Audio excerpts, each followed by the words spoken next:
Broadcasting from the business capital of the world, this is the Podcast Business News Network. And welcome back, everybody. We've talked about this before, that what you think becomes your reality.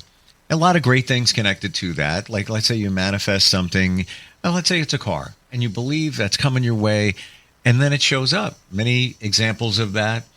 People have experienced it. So the thoughts become your reality. Now let's look at it in a different way. When you're thinking something, or you're dealing with stress, or let's say something happened and you haven't forgiven somebody and you're just holding it in, and time goes on, and then you start realizing you're getting sick. Maybe you got a disease. You may have created it just by holding these things inside. Mm-hmm. We're going to talk about that today.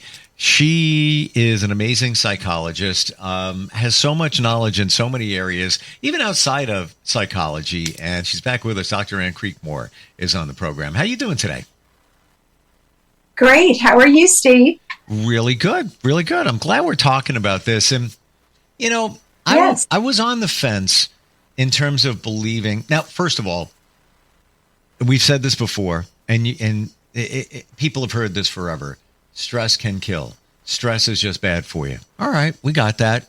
We believe that. This other stuff that we might be internalizing, that it has the probability of causing dis-ease in our bodies. I really wondered about that until I heard that a lot of what we experience gets into the cellular level. It's in our cells. Almost everything we experience is that deep into our systems. And, you know, cells are microscopic, but they're so complex and they got lots of going on there. Right. It goes that deep. So when I heard that, scientifically proven, then it makes sense that the stuff we deal with is getting deep into our body and can eventually cause us to get sick, right? Correct. Yes, mind-body interaction.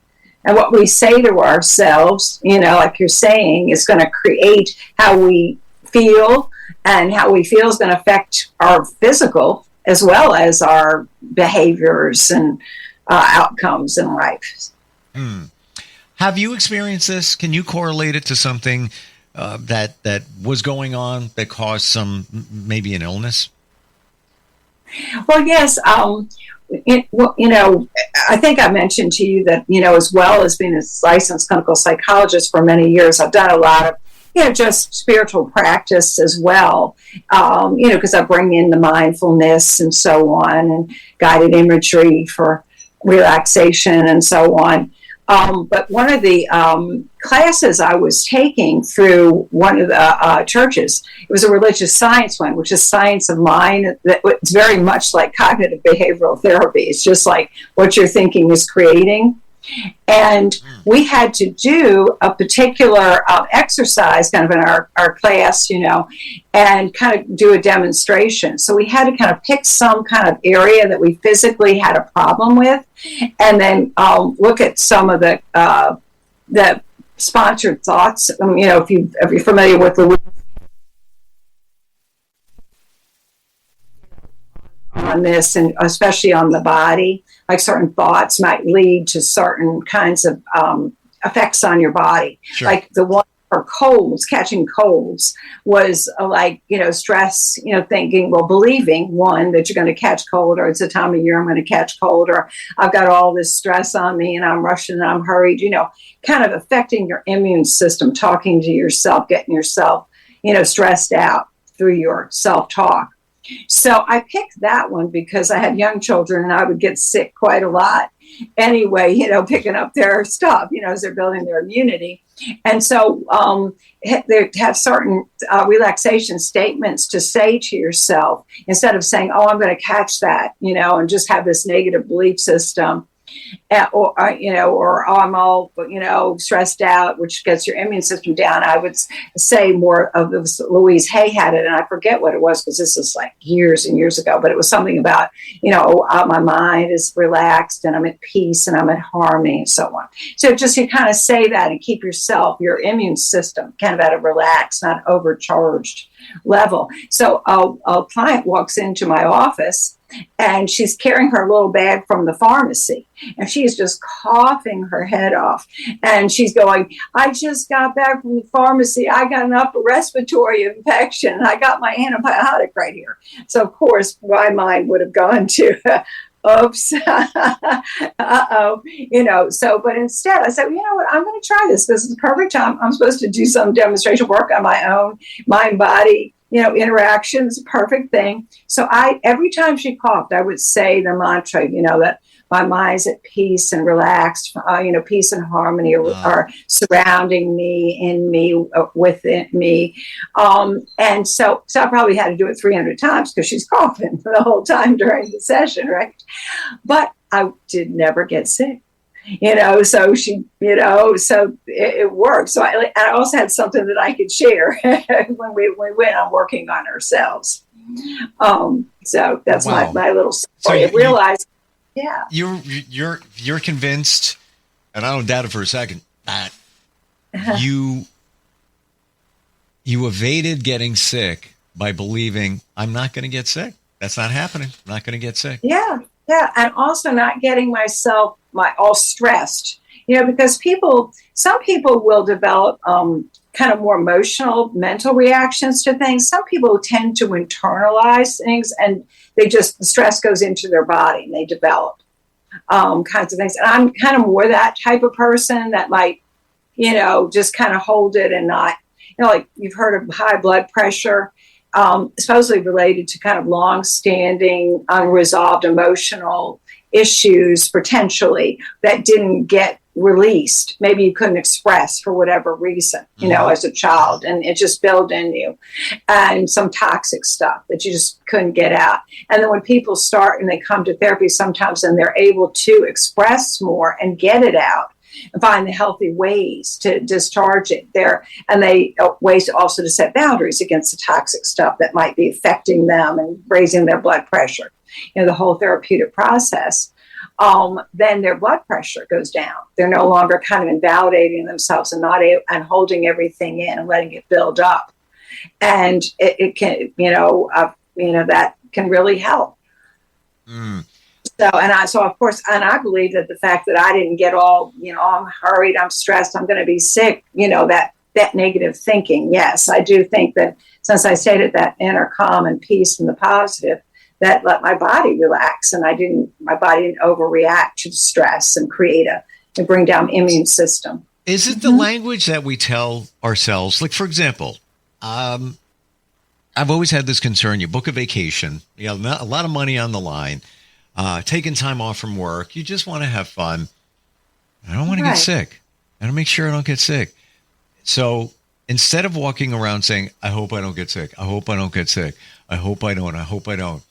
Right. Flipping that around, because it's my belief that using that language, your subconscious doesn't know the difference.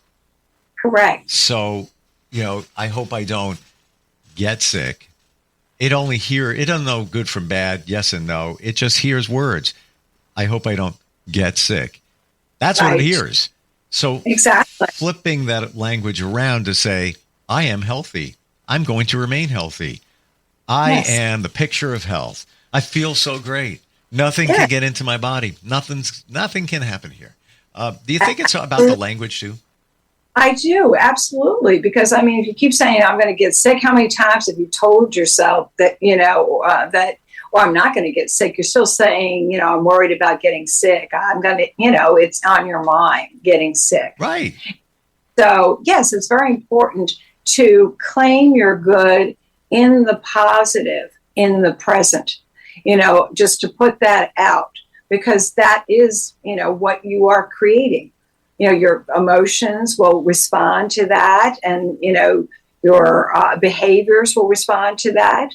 And so you kind of will maybe do the correct things too. If you're just trying to, avoid something, it's not saying I'm the epitome of health, or I'm feeling very healthy. And that might make you go in and drink some water and eat something healthy, or take like a little herbal tea that would be good for you, because your mind is on the health. It's going to affect your behaviors as well as, your feelings, because your feelings are going to kind of direct your behaviors. And then here you are doing all these healthy things. I'm healthy. I'm going to go for a walk, that kind of leads in. And so the whole mind-body interaction behavior is working together when you just claim you're good in the present, as positive.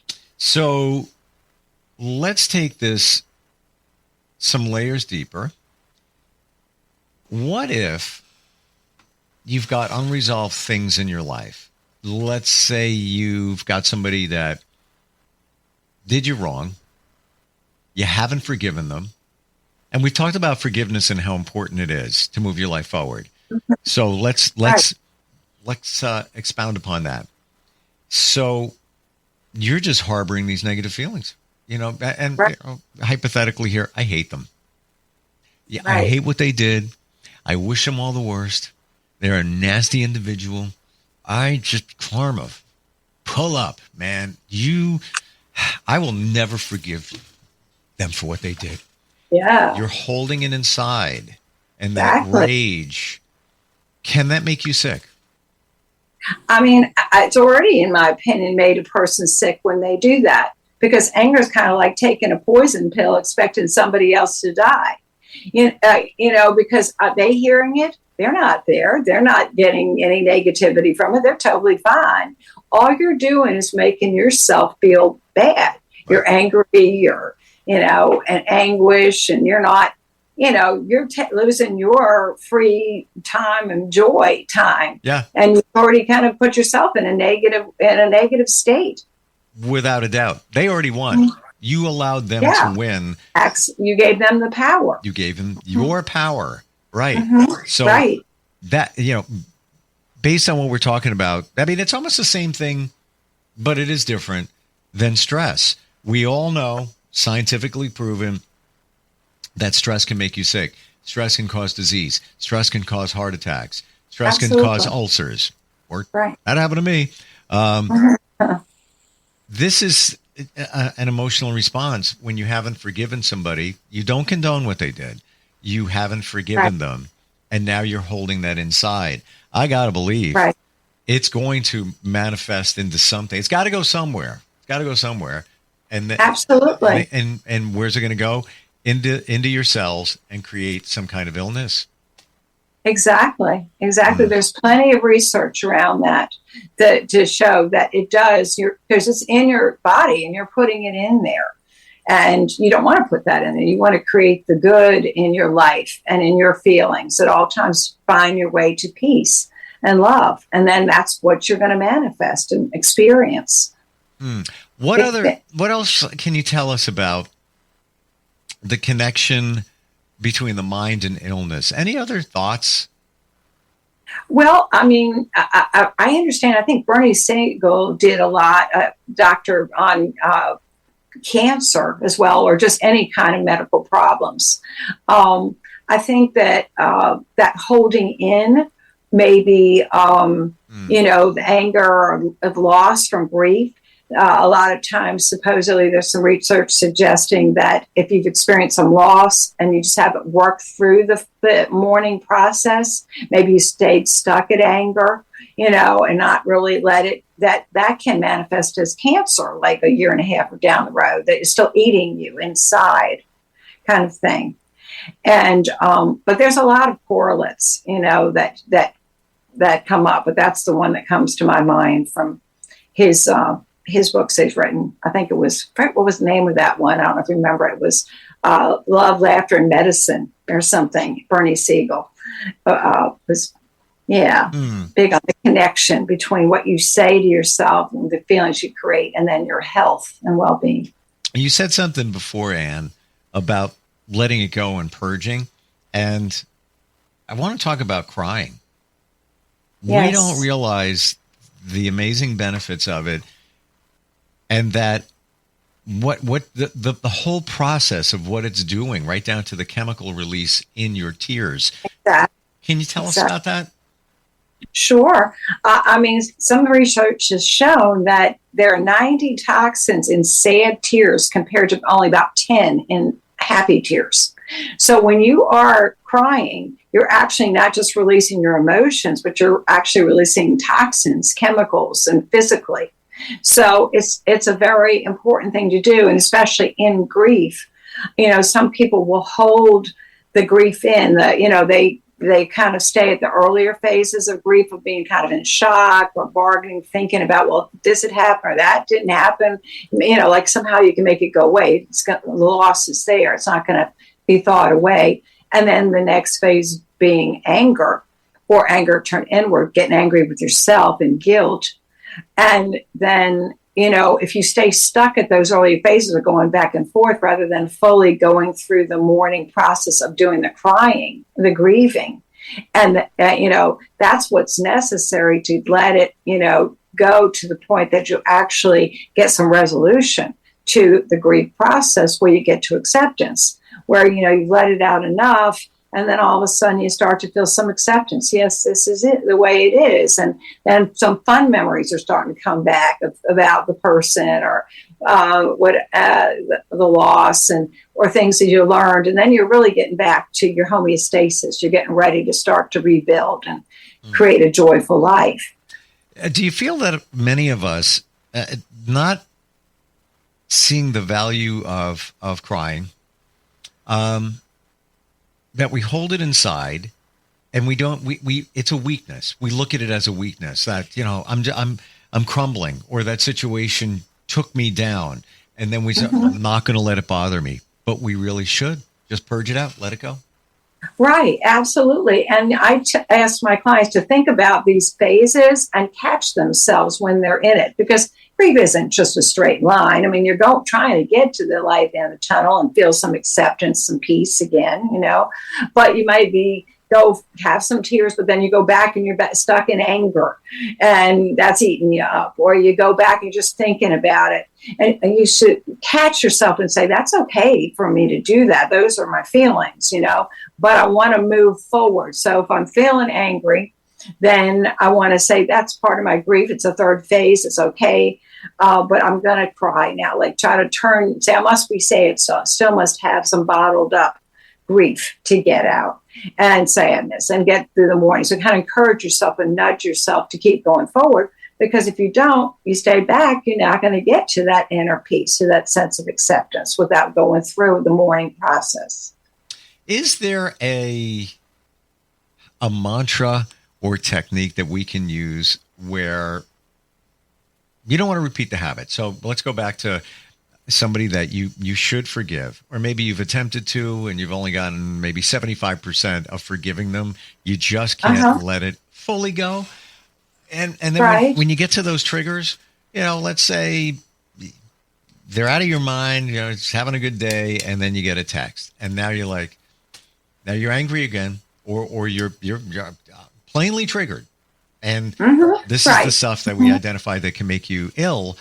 What can you do in those situations to deflect it or push it away, make it go away, so you're not letting it affect you?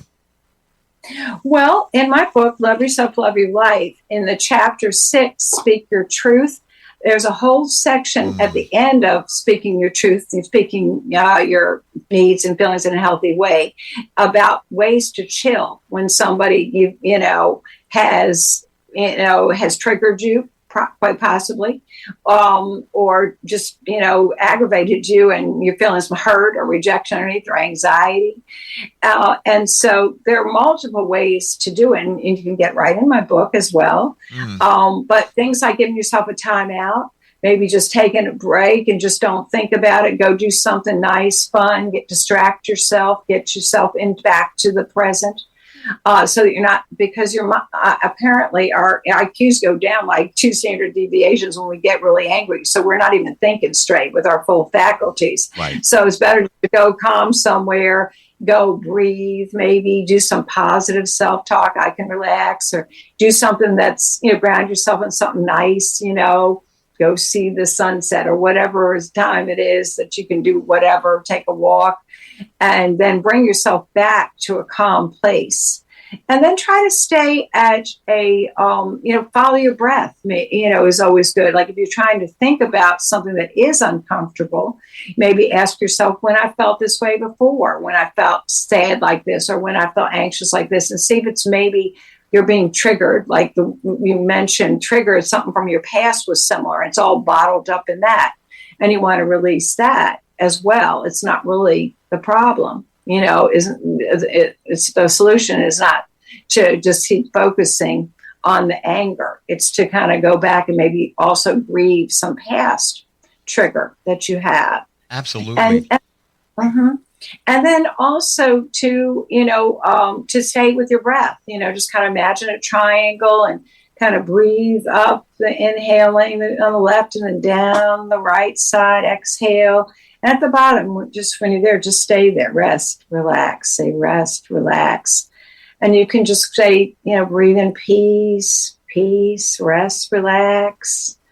And if you're religious or spiritual, you could just say, with God, be still, down the triangle, rest, relax. You're kind of breathing in the good, releasing the cares. So if you start to, think about what it's, bothering you, try to get to it while you're having this triangular breath work, this mindfulness, so that you don't get re-triggered back into a whole feeling of anger or frustration and turmoil inside.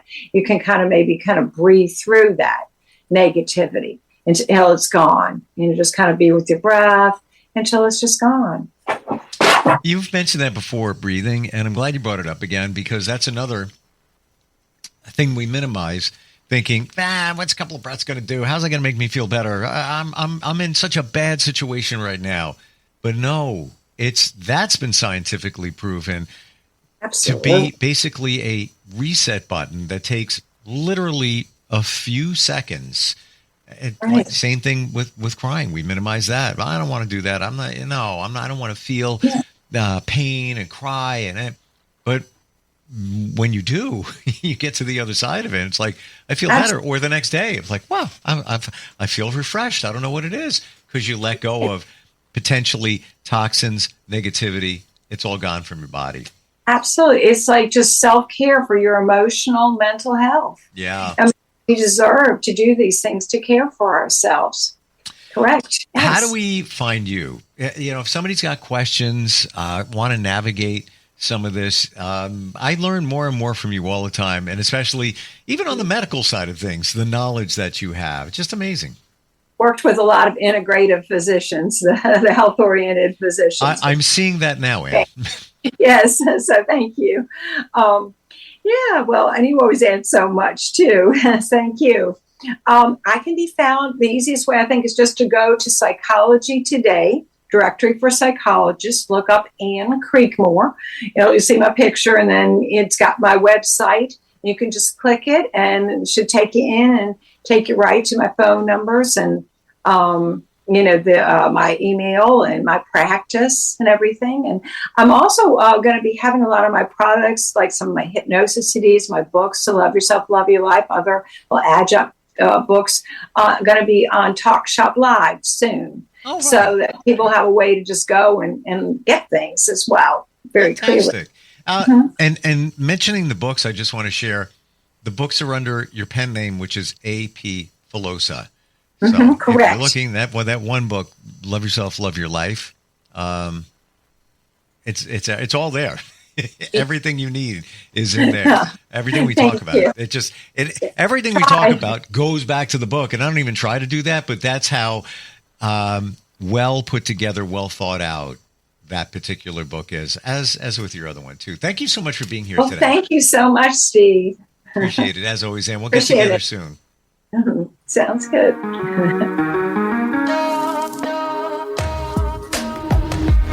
Broadcasting from the business capital of the world, this is the Podcast Business News Network.